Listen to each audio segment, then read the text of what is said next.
we have seen what the Boko Haram elements have been doing in the northeast. Of course, we commend the Nigerian military. We've lost several of them, and these military men and women are significantly young people, youths. We grieve with the widows they've left behind and those that have become widowers also. We grieve with them. Their pain is unquantifiable. We want to restate that there should be a fine line drawn and clearly drawn between those who have labeled themselves as enemies of the state and terrorists. There should be no room for saying we are pleading with bandits or pleading with terrorists or allowing bandits or terrorists hold the nation by the jugular. By any way and any means that the Nigerian military can contrive, these elements should be rooted out and dealt with in whatever name they come. We saw how banditry started. First, it was in Zamfara State, and excuses were given. We also saw negotiations with bandits, and in most instances, we saw them smiling gleefully with top government officials. And it was hoped that after this, a truce will be reached, and then maybe the bandits will tow a different path. But can the leopard change its spots? The clear answer is no. The spots will always remain, even if it baits in the River Jordan or the Pacific Ocean. So, when we give room for consistent negotiation with bandits, terrorists, criminals, kidnappers, it is not a sufficient deterrent measure.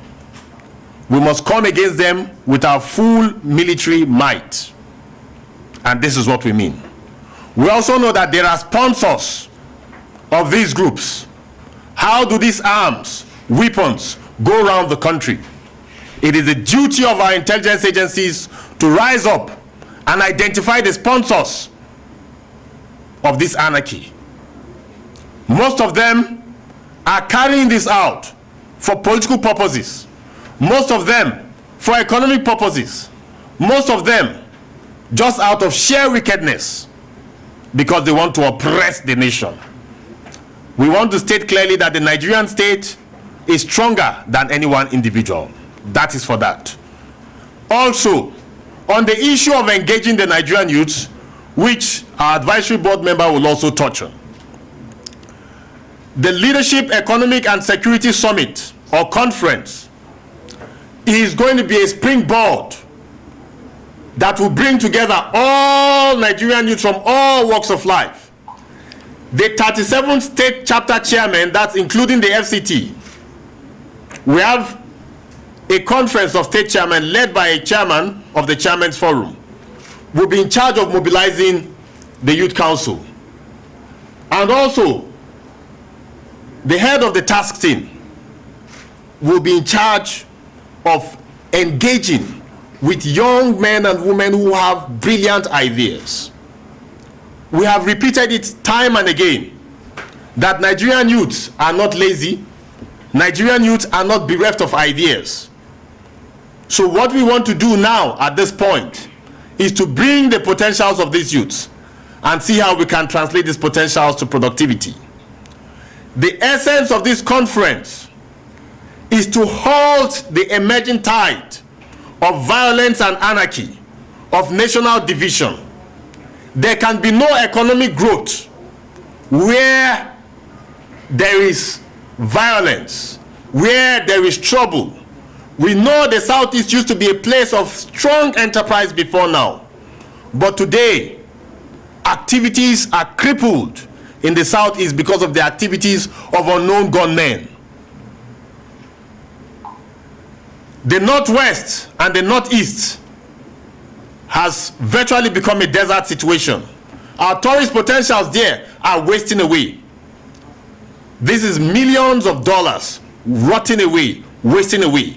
Gashaka Gumti Park is there, the Mambila Plateaus are there, the Yankara Games Reserve is there, the dunes in Yobe State. Who wants to go there? But we are going to Dubai every day. We are going to all over the world. But people cannot come in because of the insecurity. So we are telling our youth, if we want to move Nigeria forward, if we want to be meaningfully engaged, we know we are in a bad state or a bad situation. We have found ourselves here. But should we continue to cry and slide downwards? Should we continue to remain helpless and say because of where we are, we should pull down the nation? This is a call to Nigerian youth to unite as one, first of all, for the security of our country. When we are united, we can begin to think, what are the comparative advantages of our region? What can the South produce that the North needs? And then we begin to produce most of what we import from our country. We will create jobs for ourselves, we will grow our economy, and Nigeria has a hope of taking our pride of place in the front lines in the Committee of Nations. This is our pursuit, and this is the springboard for that. Thank you. Our advisory board member has the word.